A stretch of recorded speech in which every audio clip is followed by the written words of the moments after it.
Beda kan ya?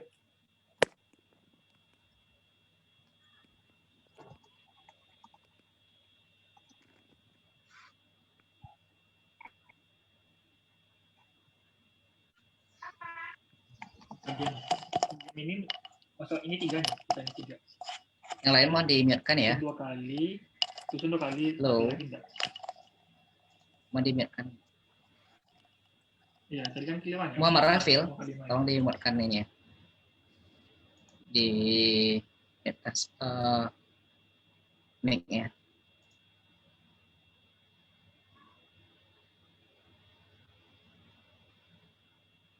Oke, bagian di Facebook boleh ini ya, boleh di absen di situ atau pertanyaan juga boleh di Facebook.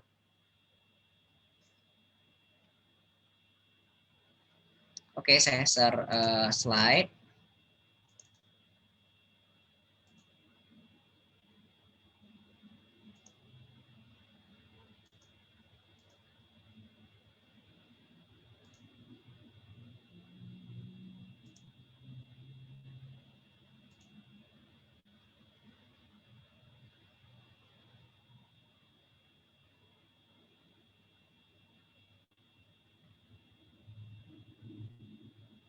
Oke, ini adalah chapter 6, chapter 6, Structure and Organization of Thesis and Journal Papers. Nah, sebelumnya kalian udah lihat di video ya, tentang semisi webinar tentang scientific papers. Tetapi kali ini kita akan coba lihat bagaimana sih struktur dan organisasi yang benar itu dari sebuah tesis. Jadi kalian lihat di sini tesis, jangan beranggapan ini untuk S2 atau S3 aja ya.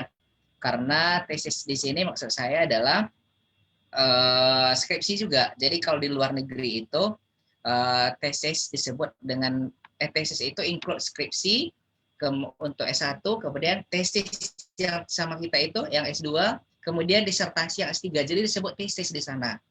Nah, jadi kalian jangan salah kaprah, tesis di sini berarti S2, enggak. Tapi tesis itu banyak. Nah, karena contoh dari scientific papers atau karya ilmiah itu banyak ya, ada disebut dengan skripsi, kemudian bahkan tugas-tugas kalian buat makalah itu juga, kemudian journal paper, kemudian bahkan technical report itu sudah termasuk dengan karya ilmiah dan masing-masing mempunyai gaya penulisan yang berbeda-beda. Nah, jadi apa outline kita belajar hari ini? Pagi ini adalah yang pertama research process. Jadi nggak terlepas dari yang namanya research ya. Kemudian write a good scientific papers, kemudian determining a thesis. Thesis ini maksudnya adalah skripsi kalau di sini, karena kalian masih S1 dan masih semester 1 juga. Kemudian the anatomy of scientific paper. Jadi kita juga akan melihat anatomi dari scientific paper. Nah, gunanya kalian akan buat makalah. Nah, nanti kan banyak mata kuliah yang mengharuskan kalian buat makalah. Nah, jadi kita lihat anatominya seperti apa kalau kalian mau buat makalah. Nah, ini adalah dasar-dasarnya ya. Nah, ini banyak di Facebook ya. Saya sabar dulu di Facebook, ada Fitri Ardila, Khairul Saleh, Vito, kemudian Julio Prasetya, Irsa Aprianti. Ini kelas apa yang banyak nih? Kelas E ya. Fioni Setia Habibi, Fadilah Saleh. Nah, ya, selamat menyaksikan di Facebook ya. Kalau mau hemat kuota bisa di Facebook, kalau mau ada kerjaan lain juga bisa nanti tonton di Facebook juga, dan di YouTube juga ada ya. Oke, kita lanjut. Nah, ini adalah research process.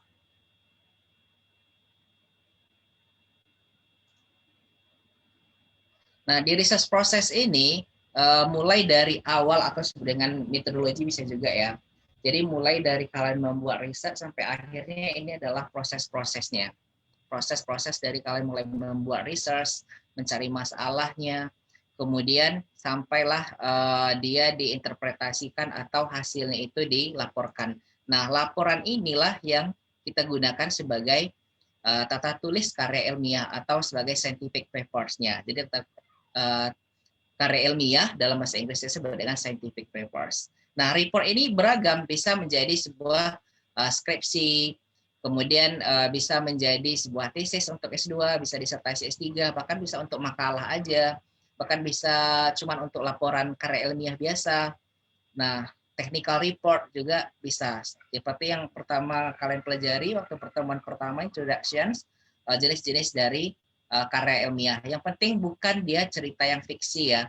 Nah, itu tidak disebut dengan karya ilmiah atau yang mengada-ngada seperti novel atau karangan-karangan yang berupa imajinasi. Nah, itu bukan. Nah, kalau yang berupa karya ilmiah, dia mempunyai pelaporan yang berbeda-beda.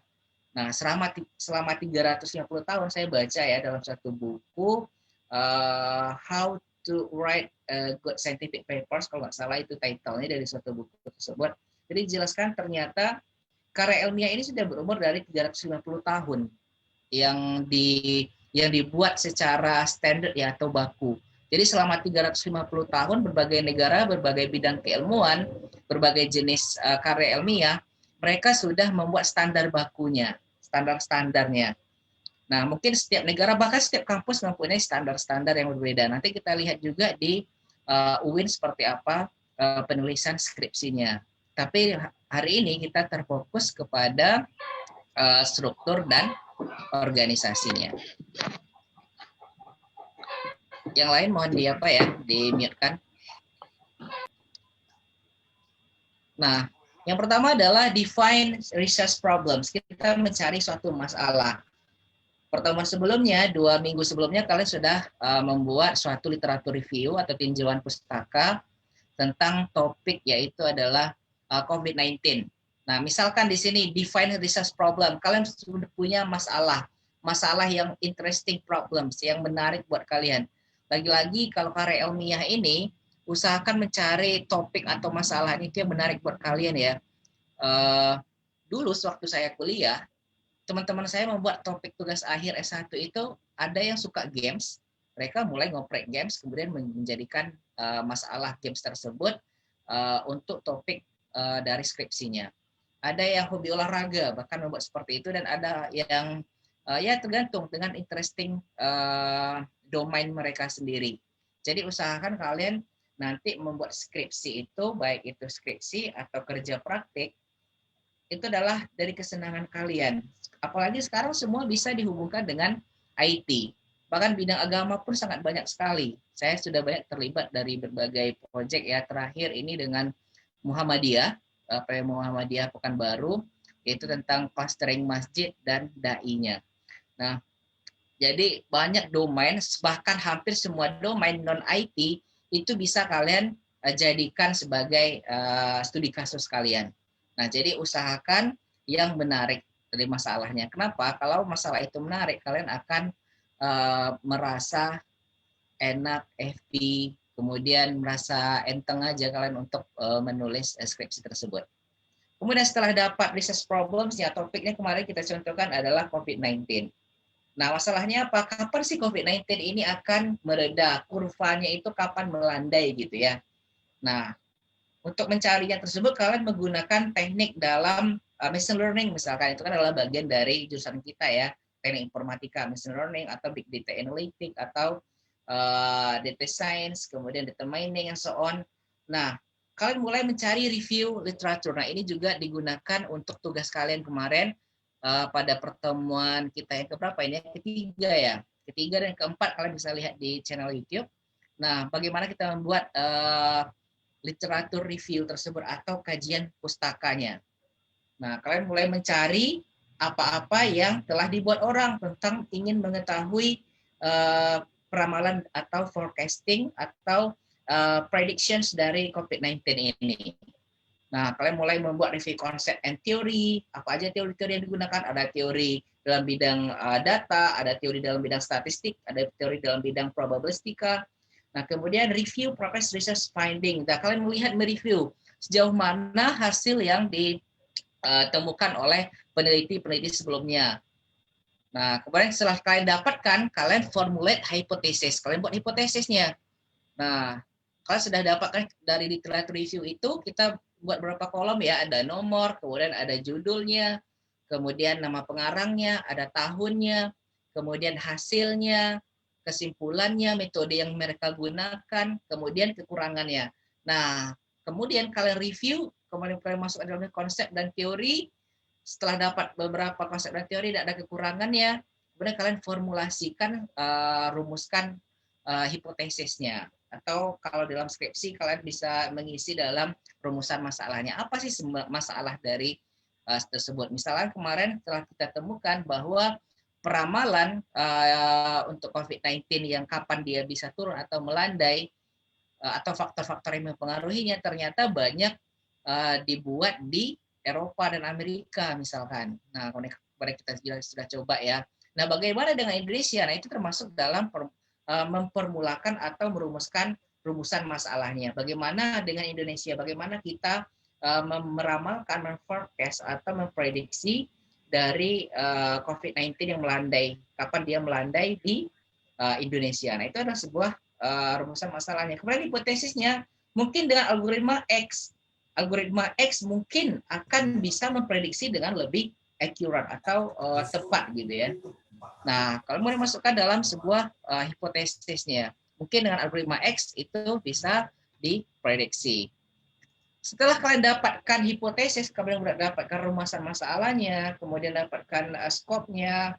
Nah, bagaimana selanjutnya yaitu mendesain research kalian. Setelah kalian desain, kemudian kalian mulai mengumpulkan datanya. Nah, ini sudah mulai ya mengumpulkan datanya, kemudian menganalisis, membuat code-code-nya kalau perlu, atau membuat aplikasinya kalau perlu. Nah, setelah didapatkan, kemudian kalian evaluasi, kalian testing, kemudian kalian interpretasikan. Misalkan COVID-19 melihat situasi dalam 10 bulan terakhir, misalnya 10 bulan terakhir COVID-19 di Indonesia ternyata bisa melandai, kurva itu diprediksi melandai pada ini atau jika dalam kondisi ini. Kemudian kalian tulis dalam report. Nah, report inilah yang kita pelajari dalam mata kuliah ini. Nah, bagaimana kalian mereport, membuat laporan, apakah itu dari segi skripsi, makalah, atau disertasi di S3 atau tesis di S2. Nah, COVID-19 ini memberikan peluang bagi mahasiswa. Peluangnya apa? Pertama, yang biasanya tamatnya itu sampai 7 tahun maksimum ya, atau 14 semester, ditambah lagi 1 semester. Jadi 7,5 tahun itu maksimum kalian kuliah di teknik informatika. Kemudian yang kedua yaitu kalian tidak diwajibkan untuk membuat skripsi seperti biasa. Biasanya kalian harus membuat skripsi ya, tetapi sekarang kalian mendapatkan satu pilihan alternatif yaitu membuat karya ilmiah pada yang diterbitkan pada jurnal paper. Karya ilmiah itu seperti yang kalian download sebelumnya, seperti yang tadi saya tunjukkan juga, ini cuma 6 halaman. Jadi selama COVID-19 ini mahasiswa diberikan kelonggaran. Saya juga nggak tahu ya apakah itu juga berlaku setelah COVID-19 mereda nantinya. Kalau dia berlaku, berarti angkatan kalian akan bisa nanti memanfaatkan alternatif tersebut. Cuma membuat 6 halaman. Cuma 6 halaman ini juga memerlukan research. Artinya, research itu adalah yang pertama, the whole. Jadi kalau kalian lihat di sini, dari semua proses ini, the whole process of this research harus kalian hasilkan. Baru kalian menulis. Kenapa? Karena skripsi karya ilmiah itu berada di sini. Walaupun membuat karya ilmiah yang 6 halaman, kalian juga diwajibkan membuat research. Nah, kemudian write a good scientific papers. Many scientists don't think of themselves as qualified writers. Findings and the task of writing was intimidating. Jadi banyak para saintis ini, para ilmuwan ini, mereka menganggap mereka itu bukan penulis yang bagus. Nah, biasanya orang penulis bagus ini adalah mahasiswa sastra ya, atau yang berlatar belakang sastra. Nah, katanya banyak ilmuwan yang hebat, ilmuwan yang jenius, katanya mereka itu adalah penulis yang buruk dan pekerjaan yang berat menulis itu. Nah, untuk itulah kalian pada semester awal ini belajar tentang tata tulis karya ilmiah. Kenapa? You don't have to be a good writer to write a good scientific papers. Ini bukan kata saya, seperti kata buku yang saya kutip tadi. Dikatakan bahwa untuk menulis karya ilmiah itu ya Kalian tidak harus menjadi penulis yang handal, asal kalian kenapa? Asal kalian tahu formulanya. Ya, jadi kita belajar tentang formula di sini. There is a formula for how to structure and organize the scientific papers so that the scientist or writer can focus on what they know best the science and realize about the writings. Jadi kalian cuman seperti logo apa moto belajar kita adalah menyenangkan ya, memudahkan dan menyenangkan. Nah, kalian jangan memikirkan tentang daftar isi, daftar tabel, daftar pustaka, kemudian heading. Nah, dan juga jangan memikirkan bagaimana membuat menuliskan yang bagus itu. Enggak, kalian cuma fokus aja. Fokus apa? Fokus dalam risetnya tadi. Fokus dalam ini. Kalian cuma fokus di sini aja. Ya, ini aja kalian fokuskan. Kenapa? Karena untuk membuat menulis research itu yang terpenting di situ adalah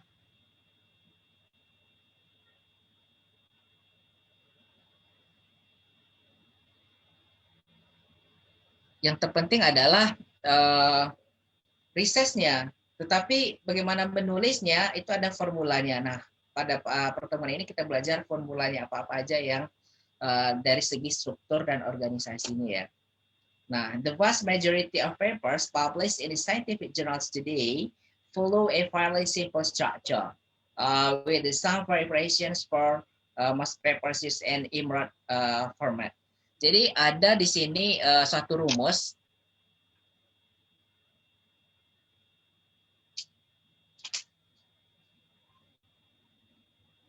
Ada suatu rumus dalam menstrukturkan karya ilmiah. Nah, nanti kan selama COVID-19 ada dua ya, boleh skripsi, boleh karya ilmiah 6 halaman. Nah, kalau karya ilmiah 6 halaman itu, ada nama rumusnya itu adalah IMRAD. Nah, bukan Imron ya, IMRAD. Nah, ini apa IMRAD itu? IMRAD itu adalah singkatan dari introduction, ini adalah introductions, kemudian M-nya ini adalah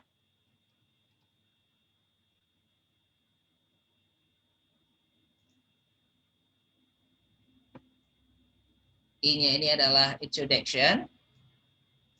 Kemudian M-nya ini adalah method. Nah, M-nya ini adalah method. Dalam method itu ada eksperimen, teori, desain, dan model. Kemudian R ini adalah result atau hasil. Nah, dan discussions. Kemudian conclusion-nya. Nah, jadi IMRAD. Introductions, method, result, and discussion. Kalau perlu ditambahkan satu lagi conclusions. Jadi cuma ada 4. Nanti saya lihatkan sama kalian beberapa contohnya. Jadi yang 6 halaman itu rumusnya cuma ada introduction-nya. Introduction kalau sudah pelajari minggu yang lalu ya, bagaimana buat introductions. Kemudian method insya Allah tomorrow, besok kita akan pelajari bagaimana buat eksperimennya, dan buat teori, design, and model. Kemudian bagaimana menuliskan result and discussion hasilnya. Kemudian mendiskusikan hasilnya ini. Kemudian conclusions. Nah, ini bisa kalian dapatkan di channel YouTube ya, di sini. Nah, kalian juga sudah tahu yang kemana yang kalian buka. Nah, kemudian the anatomy of scientific papers. Jadi yang metode IMRAD ini apa-apa aja di dalamnya. Kalau kita lihat di sini di introductions, introduction itu what is known, apa yang telah kalian ketahui. Seperti masalahnya atau topiknya adalah meramalkan kurva COVID-19 melandai di Indonesia misalkan. Apa yang kalian tahu tentang masalah tersebut? Apakah sudah ada penelitian yang meramalkan itu, memprediksi kapan meredanya COVID di Indonesia? Kemudian apa yang tidak kalian tahu? Apa yang tidak kalian tahu di situ? Misalkan sudah ada yang meramalkan, tetapi cuma di Eropa, kemudian di Asia Tenggara ada, misalkan di Malaysia. Nah, apa yang tidak tahu di situ adalah misalkan di Indonesia.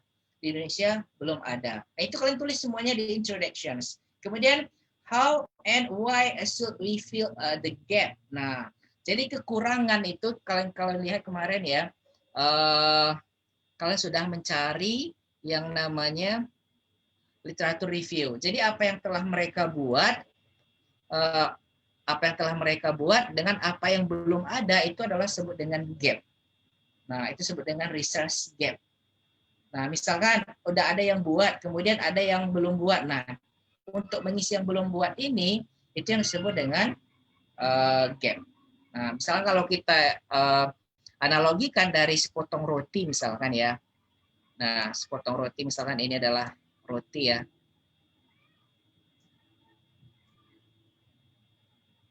Nah, di sini ada bagian yang hilang. Nah, bagian yang hilang itu adanya adalah di sini. Nah, bagian yang hilang. Misalkan di sini ada bagian yang hilang dari sepotong roti. Nah, bagian yang hilang ini, inilah disebut dengan research gap. Bagaimana kita mengisi yang bagian hilang ini. Ini adalah tugas kita. Ini adalah yang telah ada. Ini adalah yang telah ada. Ini adalah tugas kalian yang belum ada. Nah, itu disebut dengan gap. Itu harus diceritakan di pengenalan atau introductions.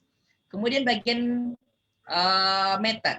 Bagian method itu what did you do? Nah, apa yang akan kalian lakukan untuk mengisi itu? Kalau di laporan berarti apa yang telah kalian lakukan. Kalau laporan hasil ya, berarti apa yang telah kalian lakukan untuk mengatasi ini. Bagaimana mengisi gap ini? Apa yang kalian lakukan? Misalkan dengan menggunakan teknik atau algoritma adalah machine learning yang dipadukan dengan statistik misalkan. Nah, disebut dengan algoritma X misalkan. Nah, kalian ceritakan metode itu di sana. Nah, kemudian result, apa hasilnya metode X ini berhasil nggak? Apa hasilnya? Kapan dia mereda? Kalau masalahnya tadi, kapan COVID ini mereda di Indonesia, tentu resultnya adalah menjawab yang tadi. Nah, guna result ini adalah untuk menjustifikasi pekerjaan kalian itu atau riset kalian itu sudah selesai atau belum. Jadi banyak yang bingung mahasiswa, apakah sudah belum selesai pekerjaannya, merisetnya. Nah, kapan selesai? Kalau sudah terjawab masalah tadi. Apa masalahnya tadi adalah meramalkan kapan COVID-19 di Indonesia mereda, dan hasilnya adalah diramalkan, berhasil diramalkan. Atau method X ini tidak berhasil, nah disebutkan apa-apa aja faktornya. Kemudian di discussion ini, how did the result fill the gap? Kalian menceritakan bahwa hasil ini, bahwa sepotong roti ini berhasil mengisi sepotong roti besar yang terpotong sehingga menjadi bagian utuh. Jadi apa? Hasilnya adalah nanti dia adalah menjadi bagian utuh. Nah, kalian diskusikan apa-apa aja yang ada di sana. Kemudian conclusion, what does this mean for us going forward? Jadi conclusion ini adalah kesimpulan ya. Jadi apa arti dari semua itu kita interpretasikan di situ. Nah, di sini adalah seperti kalian lihat di sini ya, ini adalah bagian atau proporsinya. Ini porsinya masing-masing. Pembahasannya introduction itu kalian meluas sampai apa yang telah dibuat orang, kemudian menyempit lagi tentang apa yang belum ada, kemudian bagaimana mengisi gapnya, itu adalah bagian pembahasannya lebih sedikit, dan method lebih sedikit lagi. Jadi kalau kita lihat di sini, dari standar penulisan karya ilmiah internasional, bahwa method itu adalah bagian yang sangat kecil skopnya kita tulis. Karena method ini adalah bagian dari riset kita. Kita tidak membahas apa yang dibuat orang lagi. Karena itu sudah ada di bagian introductions. Kemudian result sudah mulai agak melebar karena kita sudah mengaitkan dengan hasil, dengan metode yang kita buat, kemudian apa yang kita lakukan, apa yang kita dapatkan, research finding-nya, kemudian discussion lebih meluas lagi, bahkan conclusion lebih meluas lagi karena kita sudah bisa mengaitkan ini dengan introduction tadi, dengan apa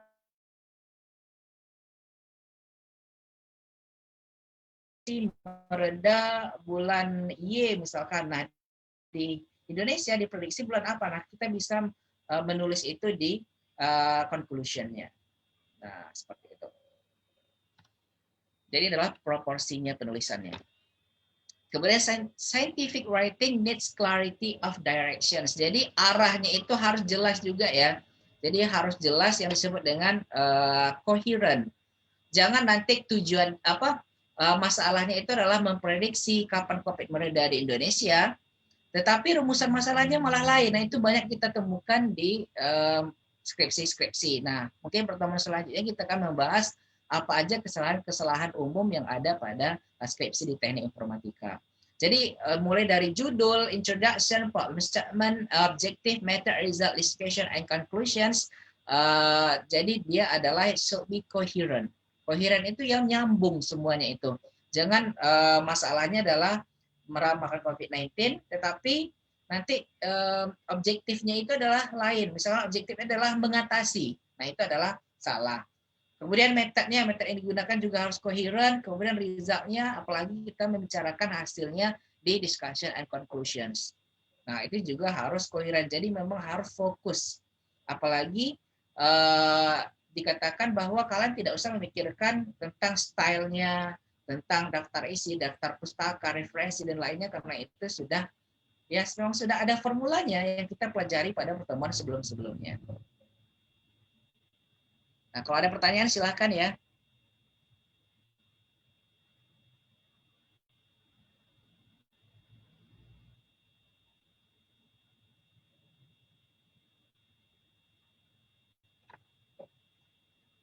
Nah, kemudian determining a thesis. Nah, ini baru ke skripsi. Nah, bagaimana kalau kita membuat laporan skripsi tersebut? Setelah kita buat research, now requirement. Requirement itu apalah kebutuhan-kebutuhan yang kita perlukan dalam menulis sebuah thesis tersebut. Kemudian select subjeknya. Subjeknya apa? Dalam bilang computer science. Nah, karena kita informatika ya, berarti kita bidang computer science. Kemudian decide what you know. Apa yang kalian ketahui, misalkan tentang ramalan COVID-19 di Indonesia, apa yang kalian ketahui? Nah, ini berhubungan dengan LR ya, literatur review yang kalian telah pelajari sebelumnya. Kemudian decide why it matters. Bagaimana memutuskan kenapa ini penting sekali. Nah, itu juga sangat perlu ya, karena di dalam menulis laporan skripsi, kalian juga diwajibkan membuat laporan proposal. Nah, di proposal ini sangat penting sekali. Ini dalam proposal. Kenapa topik ini sangat penting? Nah, kalau dijabarkan di situ misalnya COVID-19 ini sudah mewabah, bahkan jadi pandemi di dunia, 200 negara lebih di dunia, kemudian setelah memakan beberapa korban ya, mulai yang dari kritis, yang meninggal, bahkan yang mudah dari disembuhkan juga, karena kalian jabarkan di situ bahwa ini sangat penting, kajian ini sangat penting, penelitian ini sangat penting. Kemudian create equations. Jadi buatlah rumusan masalahnya. Berarti dari semua ini ya, kalian dapatkan bahwa rumusan masalahnya itu adalah bagaimana meramalkan COVID-19 di Indonesia. Nah, itu create equations. Nah, kemudian thesis. Barulah dibuat jadi the whole of thesis. Nah, boleh kalian membuat thesis atau skripsi. Nah, thesis organization. Jadi kalau di Indonesia umumnya itu ada beberapa ya bab ya. Introduction ini atau disebut dengan pengenalan atau pendahuluan. Nah,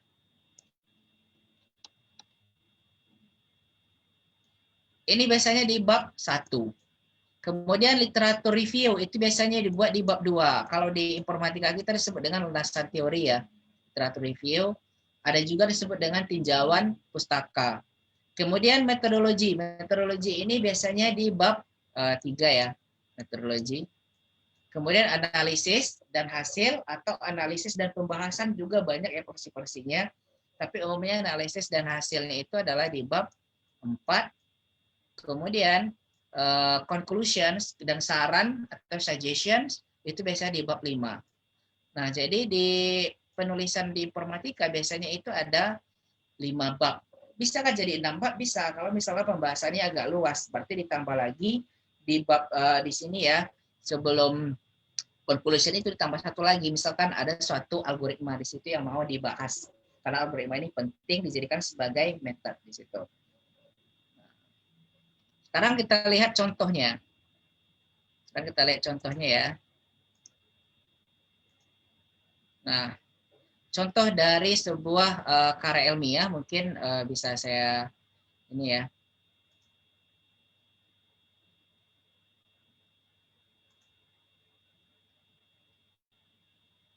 Contoh dari karya ilmiah saya cari dulu.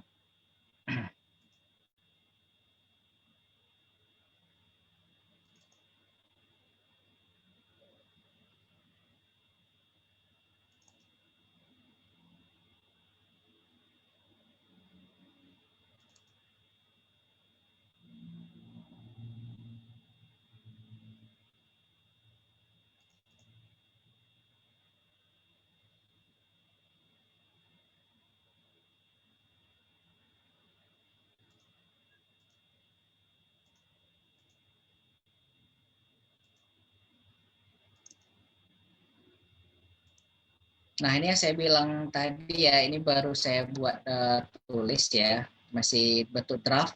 Jadi apa-apa aja yang dari struktur karya ilmiah itu, yang pertama adalah introductions. Nah, ini metode IMRAT tadi. Jadi umumnya membuat karya ilmiah itu dengan metode IMRAT, introductions.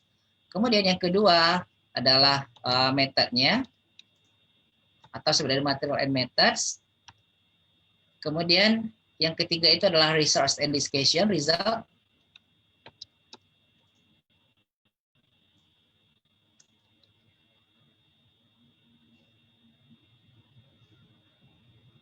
Kemudian 4 adalah conclusion. Nah, ini persis ya, persis menggunakan metode IMRAT ya.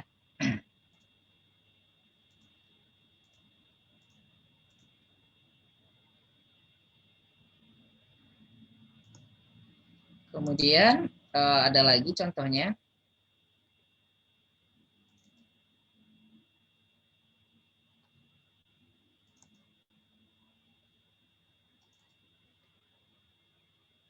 Nah, ini hasil penelitian singkat saya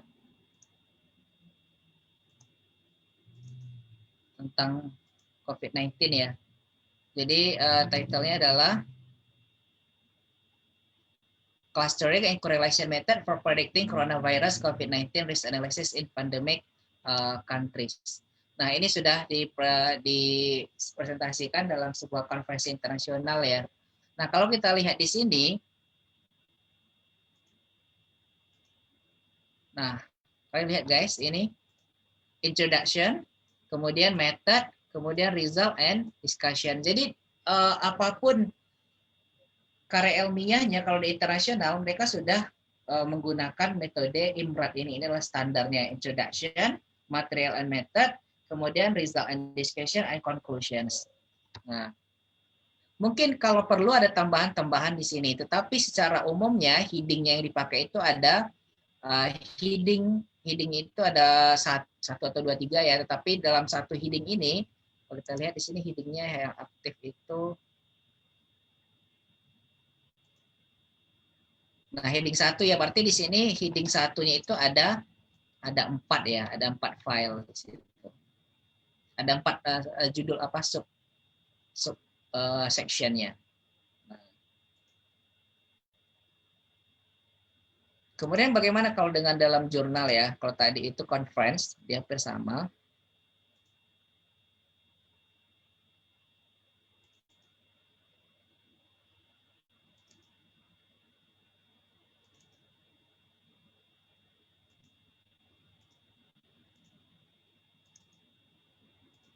Nah, ini beberapa jurnal paper saya ya. Misalkan, nah ini bisa kalian dapatkan di IEEE.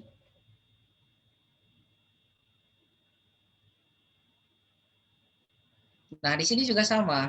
Cuman ada perbedaan sedikit. Kalau di sini dibuatnya introduction, format yang diminta, kemudian related work. Related work ini sama dengan apa yang telah diketahui. Jadi sama dengan literature review. Nah, mungkin boleh ada tambahan, ini format IEEE ya. Ada tambahan-tambahannya, subsection-nya. Tetapi intinya tetap sama. Ini adalah result-nya juga ada nih, result. Walaupun dia mempunyai perbedaan dari penamaan, tetapi komponennya tetap sama, IMRAT, introduction, kemudian method, result, and discussion, dan conclusions. Nah, ini dia. Jadi tetap sama. Walaupun ini ada 5 ya, tapi komponennya memang itu juga.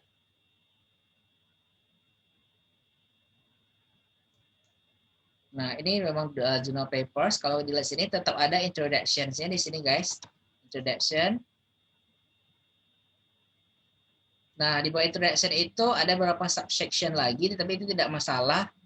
Nah, kemudian yang bagian 2-nya itu adalah material and method. Tetap sama juga, material dan method. IMRAT. Berarti ini adalah result and discussion, dan ini adalah conclusion-nya. Nah, itu dalam karya ilmiah di jurnal paper. Bagaimana kalau di skripsi? Nah, kalau di skripsi, kita bisa lihat ya, saya coba dulu di UIN Suska, misalkan Google Scholar, kalian bisa coba juga nanti.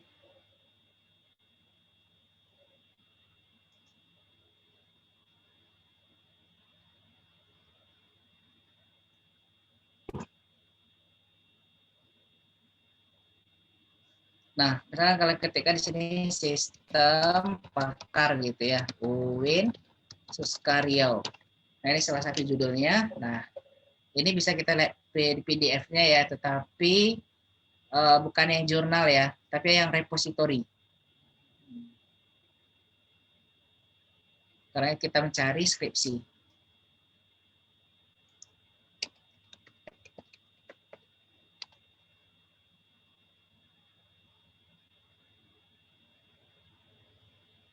Nah, ini repository UIN Suska Riau ya.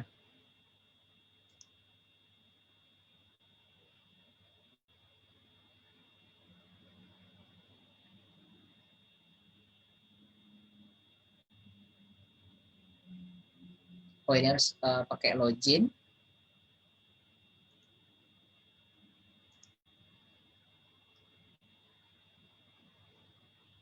Ini minta login ya guys.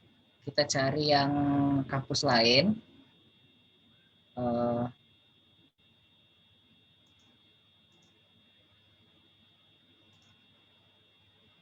Ntar saya cari kampus lain dulu.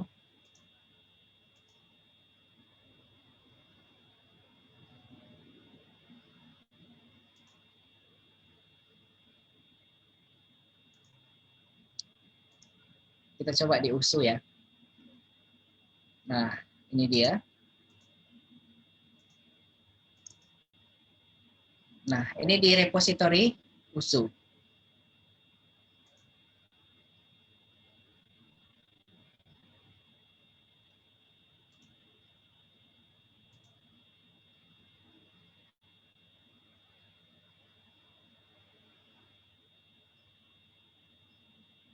Nah, kalian bisa lihat di sini kalau skripsi sarjana ya, ini S1. Kita coba lihat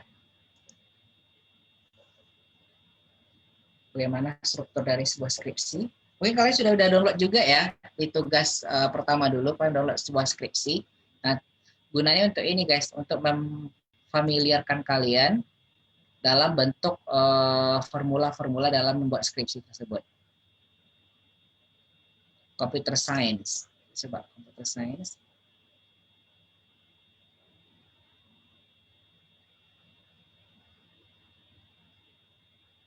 Nah, mari kita lihat di sini. Saya buka contoh aja ya.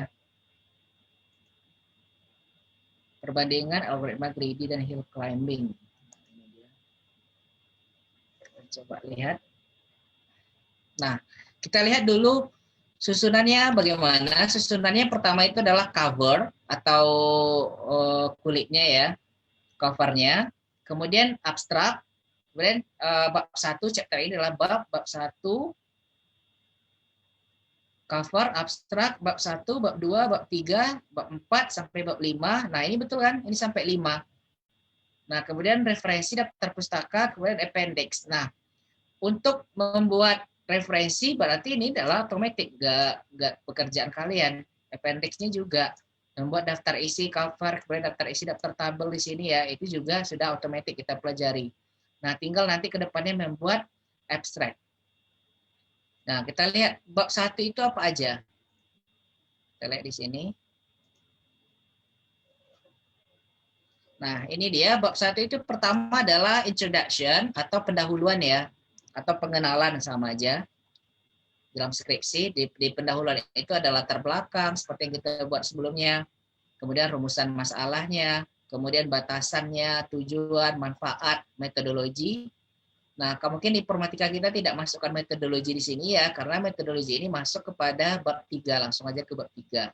Kemudian sistematika penulisannya juga disampaikan di sini. Nah, ini kalian bisa lihat guys, pendahuluan, kemudian landasan teorinya atau tinjauan pustaka, kemudian analisis dan perancangan sistem, atau misalkan juga analisa dan pembahasan, ada juga yang buat seperti itu. Kemudian ada juga buat analisa dan hasil. Nah, kemudian ini implementasi dan pengujian. Cuman kalau di sini perbedaannya di bab 3 kalau kita metodologi ya, kita cari yang agak mirip dan kita dia sebenarnya tergantung dari risetnya apa gitu ya. Tetapi yang paling umum seperti yang saya sampaikan tadi, pendahuluan, landasan teori, kemudian nah kita lihat di sini.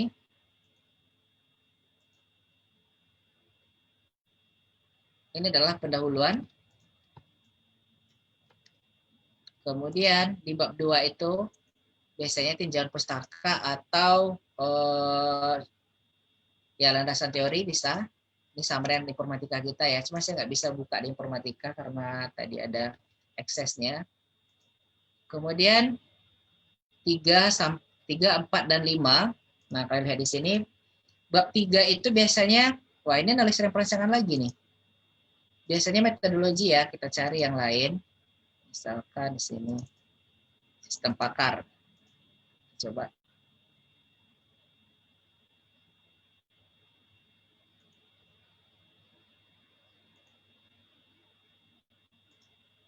Biasanya itu di bab 3 adalah metodologi. Cuman ini dipersingkat ya. Nah, sama juga kayak laporan KP kita itu juga tidak seperti skripsi, struktur dan organisasinya, karena di situ ada profil perusahaan tempat kita KP. Jadi ditambah lagi profil perusahaan tempat kerja praktiknya.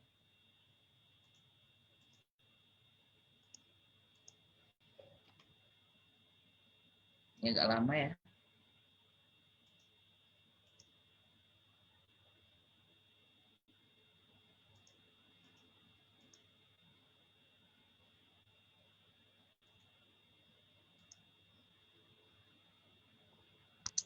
Kalau ada pertanyaan silahkan ya. Ada pertanyaan kira-kira?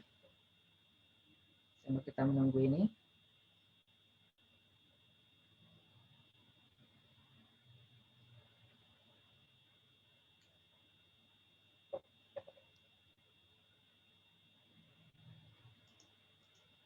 Ini lama kali sepertinya. Nah, baik, kalau kita lihat di sini,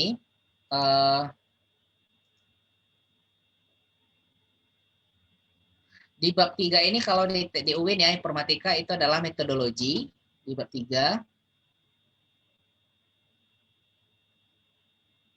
Sama seperti yang ini ya. Yang pertama itu adalah pendahuluan. Ini adalah pendahuluan. Kemudian ini landasan teorinya. Kemudian metodologi ini di bab 3. Kemudian analisis dan result ini atau analisa dan pembahasan atau hasil ini di bab 4. Kemudian conclusion di bab 5 itu secara umumnya. Apakah bisa ditambah? Bisa juga ditambah kalau misalkan pembahasannya lebih banyak. Ini masih belum bisa dibuka ya. Jadi intinya adalah bahwa perbedaan dari karya ilmiah yang untuk jurnal paper, itu biasanya 6 halaman atau lebih. Nah, itu biasanya ada pengenalan, kemudian metode, kemudian hasil, discussion, pembahasan, dan kesimpulan. Tetapi kalau di dalam tesis atau skripsi, itu ada introductions, literature review, metodologi, analisis dan result, dan conclusion. Ini pendahuluan, kemudian tinjauan pustaka atau landasan teori, kemudian metodologi, kemudian analisis dan result serta conclusions. Nah, itu perbedaannya ya. Ada pertanyaan?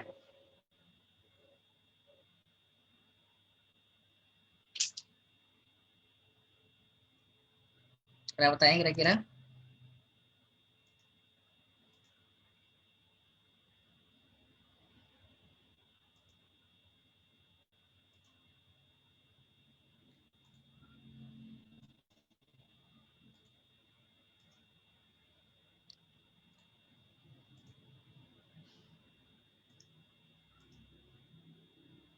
Kalian udah download skripsinya kemarin kan? Udah, Udah? Pak. Udah ya. Udah, Bang. Nah, kalian silahkan di follow skripsi yang kalian download tersebut. Apa-apa aja, ada yang bisa sampaikan skripsinya itu apa-apa aja yang kalian download itu organisasinya, bab satu itu apa? Ada yang bisa jelaskan? Bintang bisa jelaskan Bintang apa aja di skripsi yang di download kemarin, Bintang?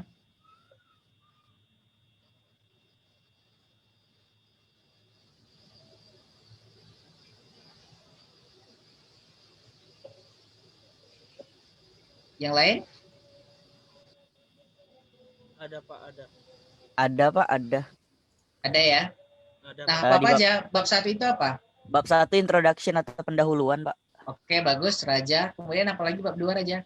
Bab 2-nya ada kajian pustaka atau landasan teori, Pak. Good. Yang ketiga?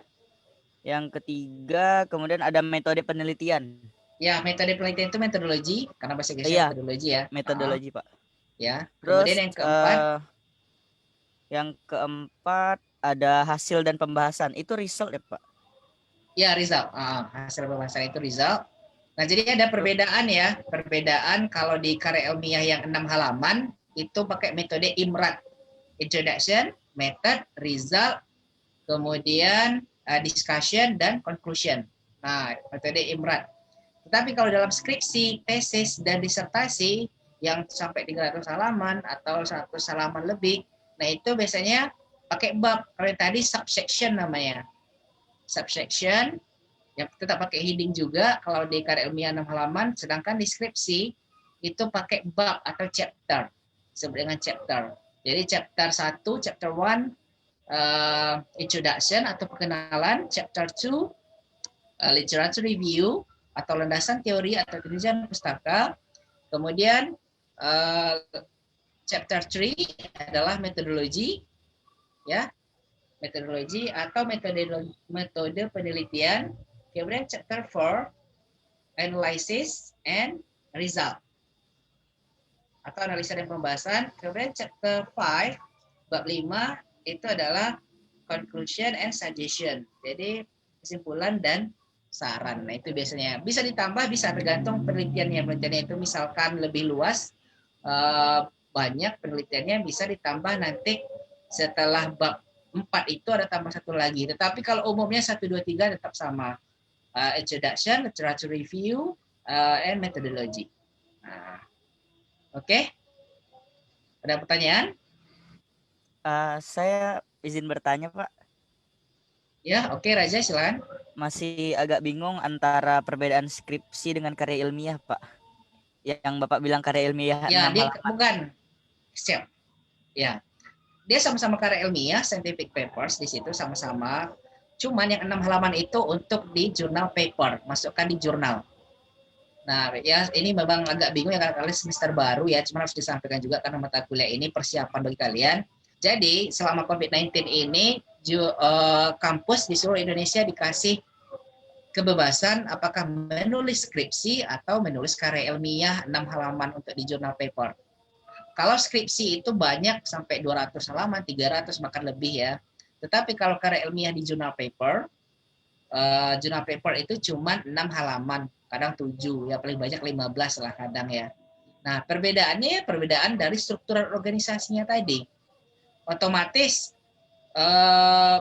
kalau skripsi itu pembahasannya lebih banyak ditulis, kalau di karya ilmiah yang 6 halaman itu ya lebih singkat penulisannya. Yang singkat-singkat aja. Nah, kalian boleh cari. Kalau yang contoh karya ilmiah 6 halaman itu seperti tugas yang kemarin, yang IEEE. Kalian mencari literatur review. Nah, itu di karya ilmiah 6 halaman. Kalau skripsi, itu kalian mencari contohnya di tugas pertama, mencari skripsi. Nah, kalian bandingkan aja. Persamaannya apa? Persamaannya adalah sama-sama kita harus membuat riset dulu, harus ada hasil. Karena dia sama-sama sebagai pelaporan. Nah, oke. Karena ini udah masuk waktu zuhur juga ya. Kita cukup sampai di sini. Lebih jelasnya kalian bisa tonton di YouTube yang kemarin ya. Itu penjelasan saya sampai yang lengkap-lengkapnya. Itu ada 3 jam tuh. Nah, untuk besok untuk besok ya, yang misalnya kelas A, B, dan D, dan kalian juga. Nah, itu bisa mempelajarinya itu di video kemarin, terutama pada bagian, kalau kemarin introduction, sekarang bagian method. Nah, sekarang kalian belajar pada bagian method. Bukan sekarang, besok. Belajar bagian method. Oke, saya tutup perkuliahan kita pada siang hari ini ya, pagi menjelang siang. Wabillahi taufiq wal hidayah. Salam untuk keluarga kalian ya. Oke. Assalamualaikum warahmatullahi wabarakatuh. Waalaikumsalam Waalaikumsalam warahmatullahi wabarakatuh. wabarakatuh.